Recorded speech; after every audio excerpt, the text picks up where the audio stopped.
تعالى يا باشا. قلت لك ايه؟ هفتح لك الرمانتين واقول لك انا واحده فيهم ايه الحمراء وانا واحده فيهم ايه الصفراء او البيضه عامه.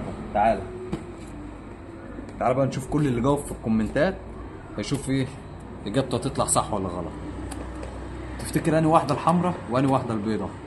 ها عشري دي طلعت الله اعلم.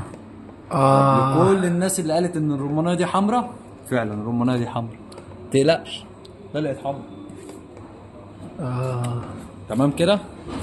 كل الناس اللي كتبت الحمراء هي اللي حمراء اجابتها صح. الرمانيه طلعت حمراء يا عشري.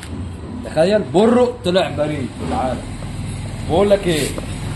اقول لك على حاجه، لو زهقان كل رمان، ولو تعبان كل رمان، ولو مخنوق كل رمان، ولو طفشان كل رمان. تمام؟ طب نفتح بقى البيضه لكل الناس اللي قالت الرمانيه البيضه، نشوف تعليقها ونشوف الكلام على ايه.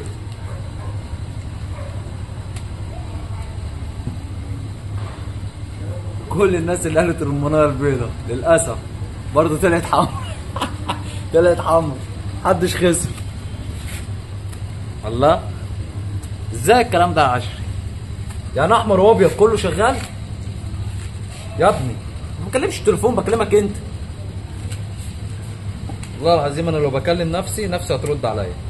طب بص كده يا عشري، ايه الفرق بقى؟ انا تعالى كده واعرفك. اهي دي حمرا يا ابني، صور عدل. اهي دي حمرا ودي حمرا اهي. ايه الفرق طيب؟ الفرق في اللون ولا ايه بقى؟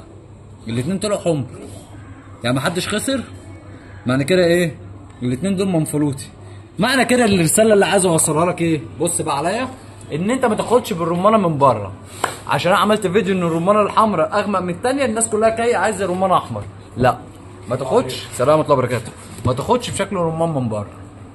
اهم حاجه تعرف هو مزروع فين. لو من اسيوط ومنفلوط البداري الرمان ده توب، هتلاقيها صفرة من بره، هتلاقيها فاتحه من بره، حمرا من بره. الرمان كده 100 100. مش شرط الرمانايه تبقى حمرا من بره عشان تبقى حمرا اهي. الرمانتين اللي كنت عامل عليهم ايه؟ تحدي. الاتنين طلعوا حمر، الاتنين طلعوا حمر. ولو طفشان كل رمان، ولو تعبان كل رمان، ولو مخنوق كل رمان. صباحك ابيض.